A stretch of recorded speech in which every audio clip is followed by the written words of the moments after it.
Welcome our YouTube channel GS with Aansu. दोस्तों, बिहार सचिवालय के लिए सेट प्रैक्टिस चलाया जा रहा है, जिसमें आज सेट नंबर 9 को देखने वाले हैं। सेट नंबर 1 से 8 तक ऑलरेडी करा दिया गया है। जो लोग नहीं देखे हैं तो वो लोग प्लेलिस्ट चेक कर सकते हैं। इसमें सारे प्रश्न बहुत ही इम्पोर्टेंट दिए गए हैं, जो आपके एग्ज़ाम में आने की संभावना सबसे अधिक है। इसके अलावा जो लोग बिहार प्रधान शिक्षक की तैयारी कर रहे हैं तो वो लोग भी इस सेट को ज़रूर लगाएं। वीडियो स्टार्ट करने से पहले दोस्तों, आप लोगों से एक ही रिक्वेस्ट है, प्लीज़ दोस्तों वीडियो को लाइक एंड शेयर ज़रूर करें।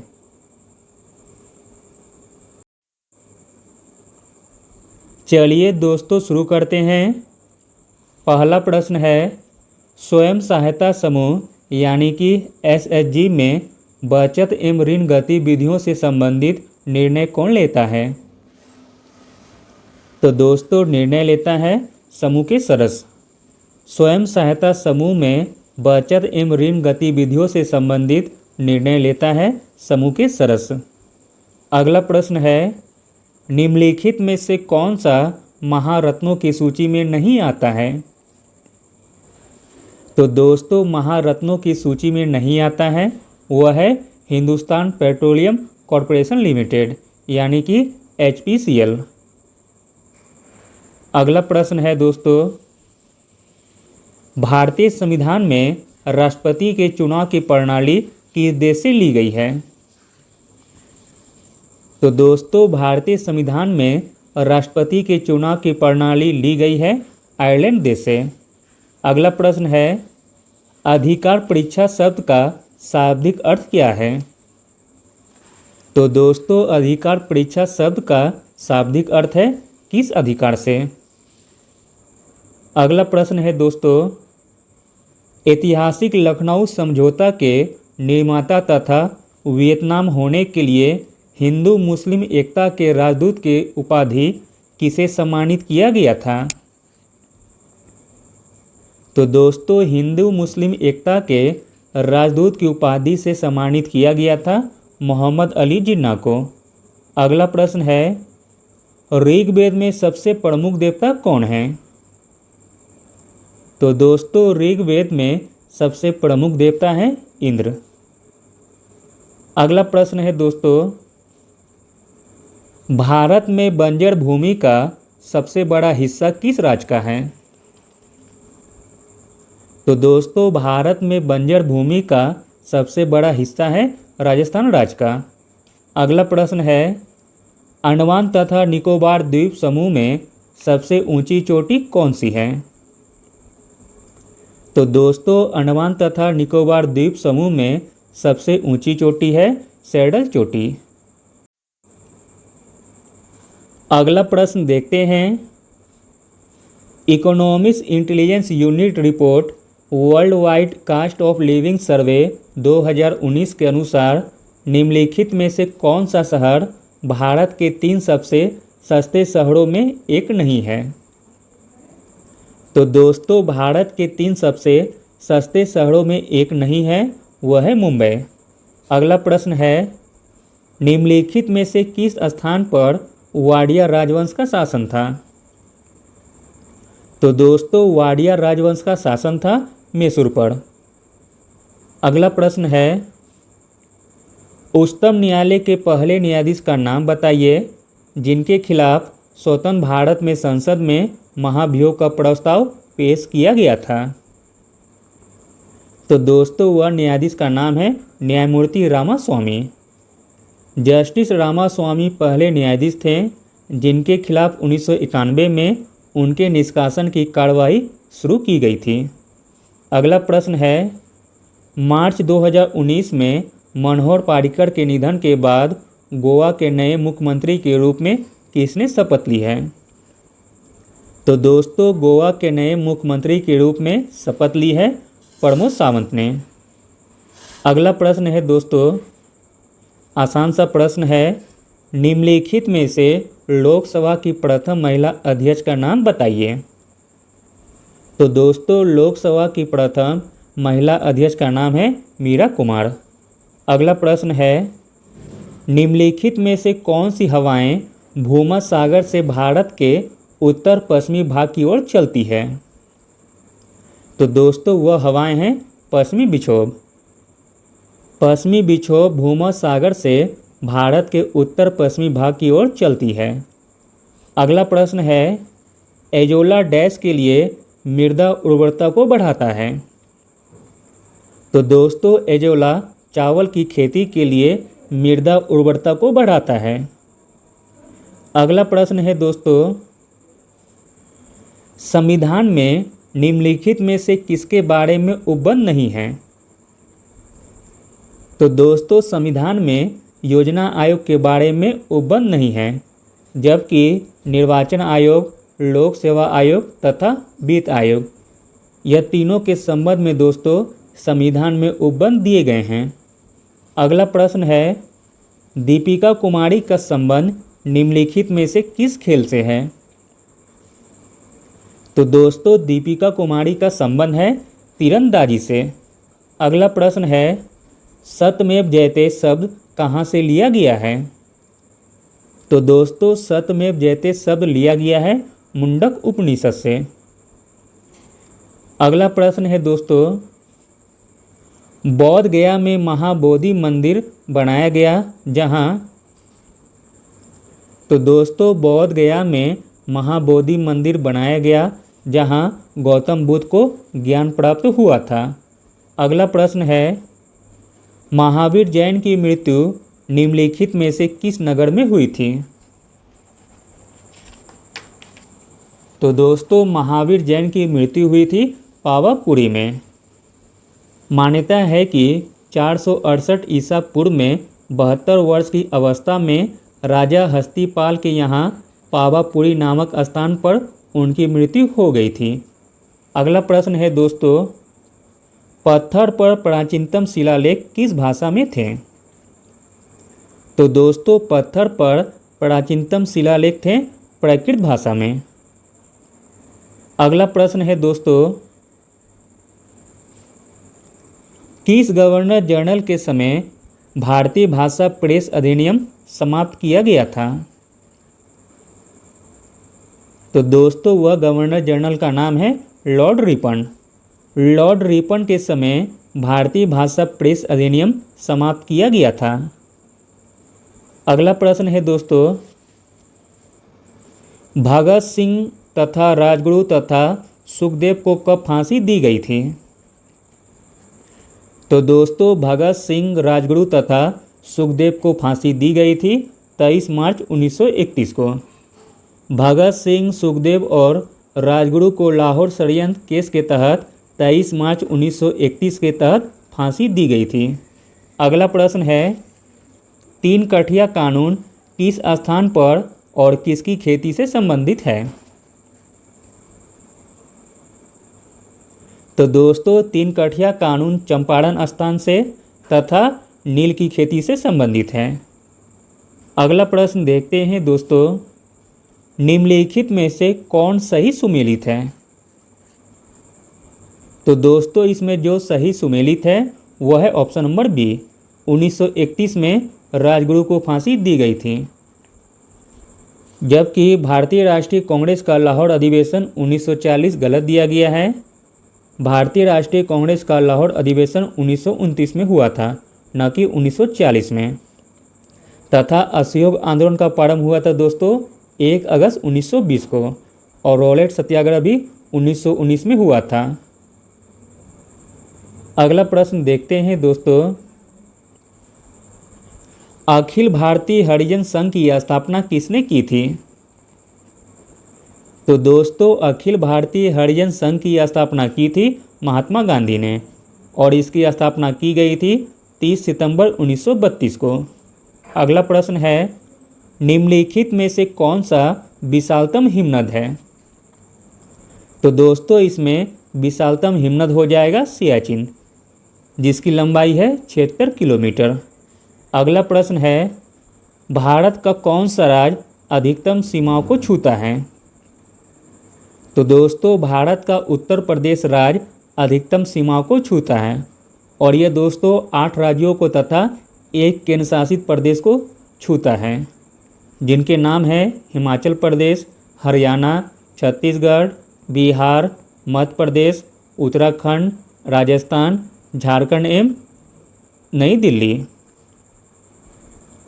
अगला प्रश्न है दोस्तों, निम्नलिखित स्थानों में से कहाँ पर भागीरथी एवं अलकनंदा नदियाँ मिलती है?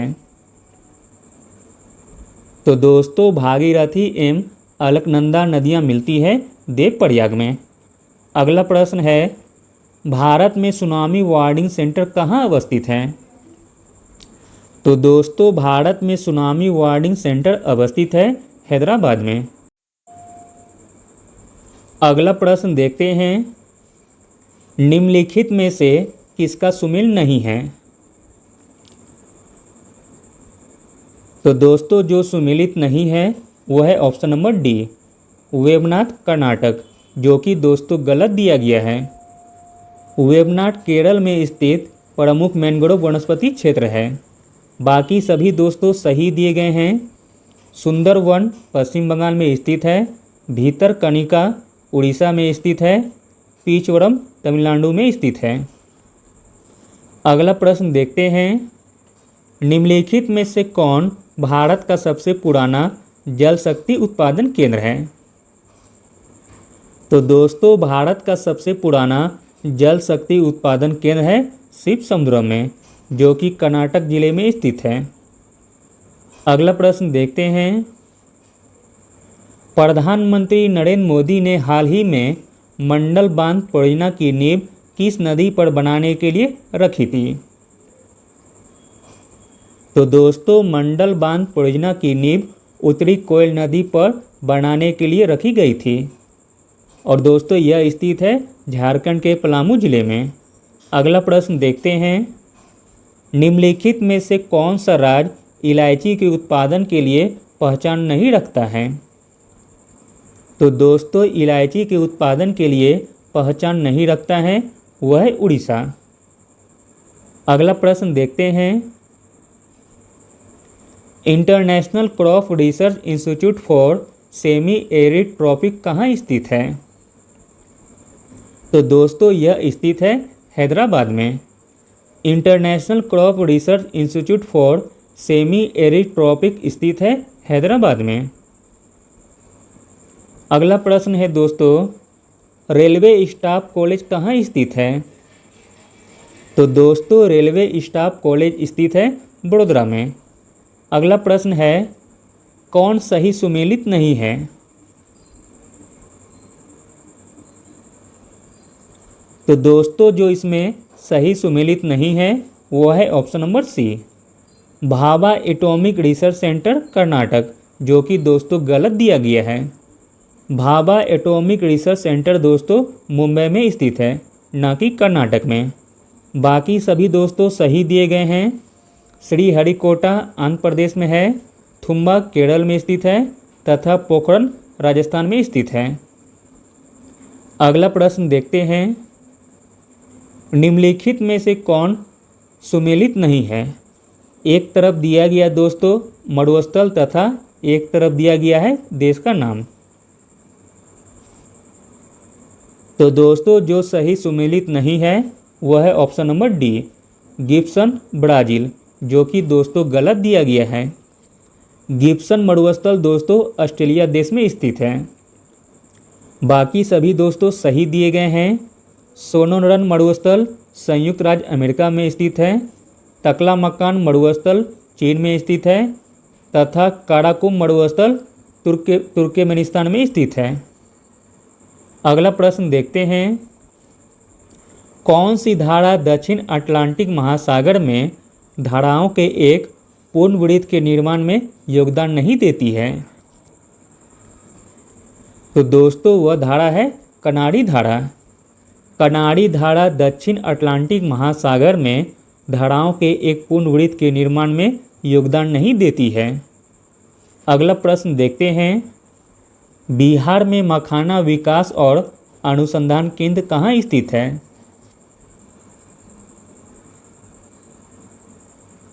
तो दोस्तों बिहार में मखाना विकास और अनुसंधान केंद्र स्थित है दरभंगा में। अगला प्रश्न देखते हैं, बिहार में 9 मंडल हैं, बिहार का कौन सा जिला मंडल नहीं है? तो दोस्तों जो जिला मंडल नहीं है वह है मुजफ्फरपुर।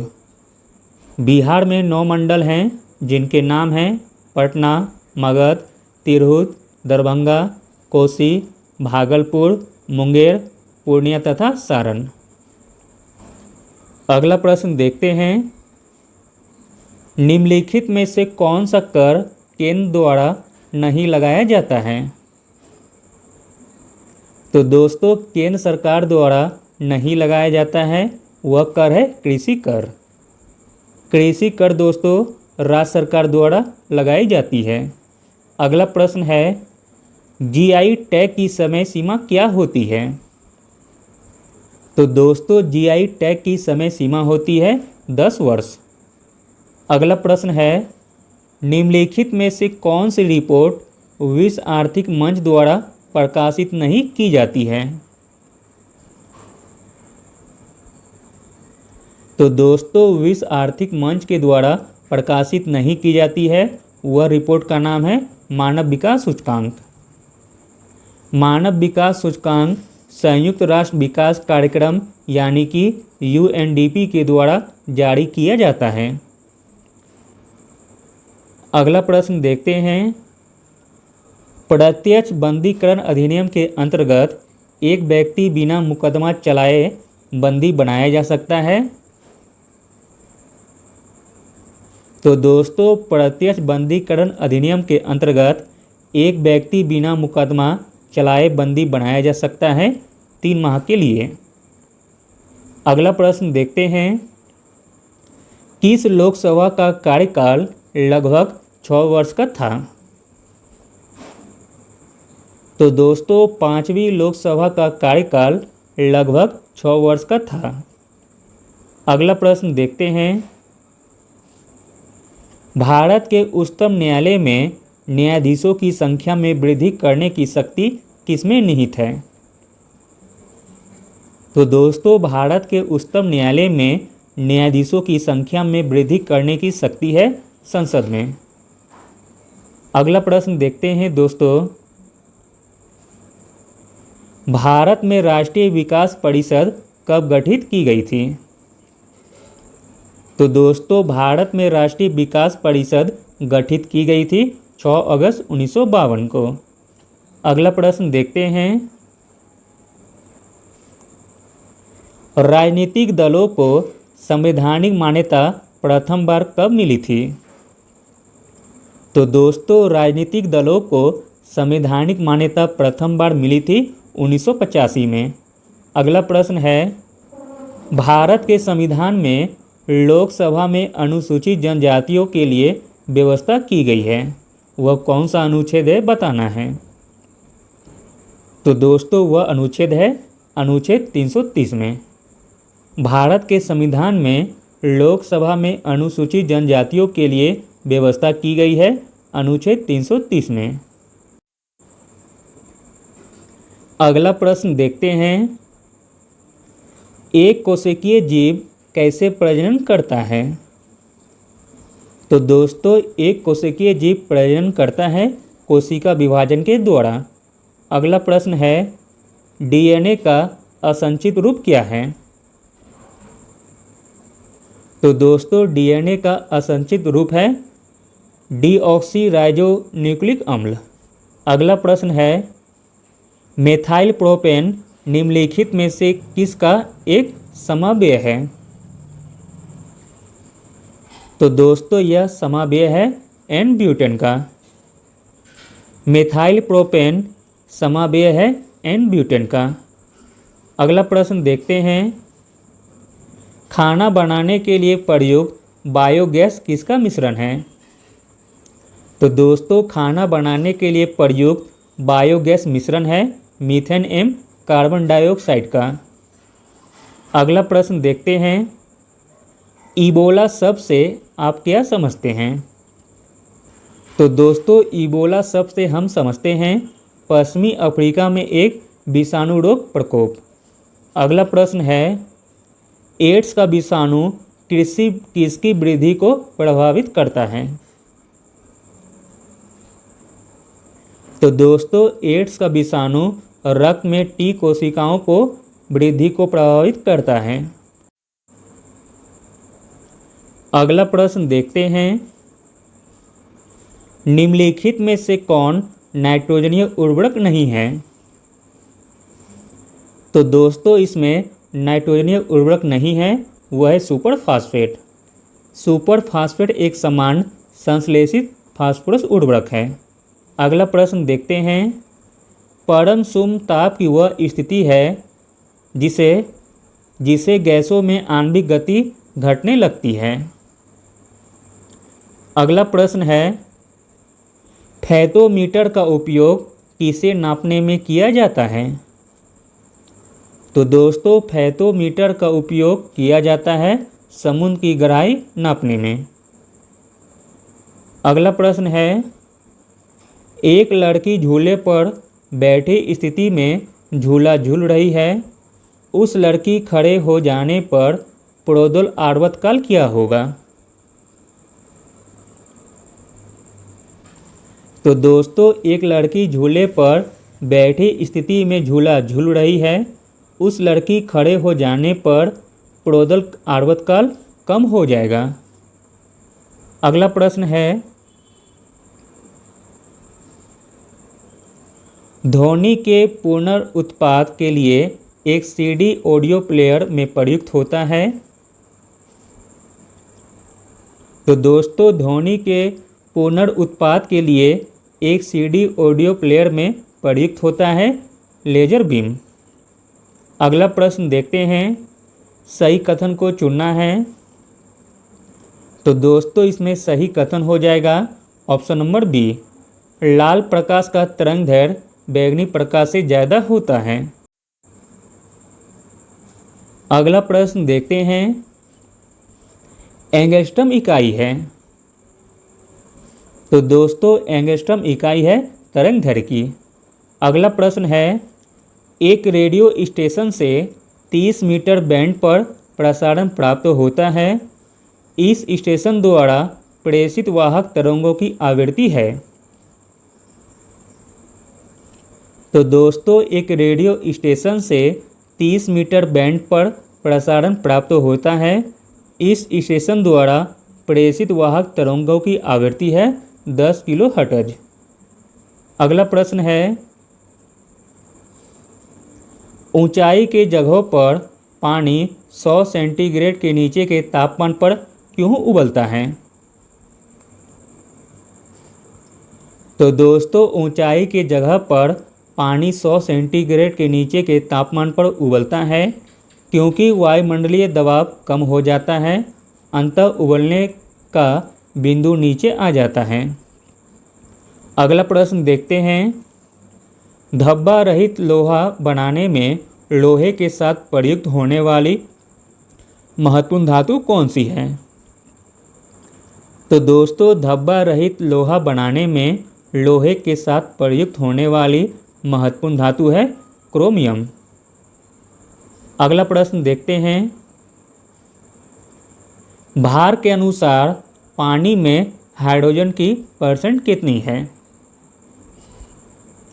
तो दोस्तों भार के अनुसार पानी में हाइड्रोजन की परसेंट है 11.11%। अगला प्रश्न देखते हैं, निम्नलिखित में से कौन सा यौगिक लुईस अम्ल नहीं है?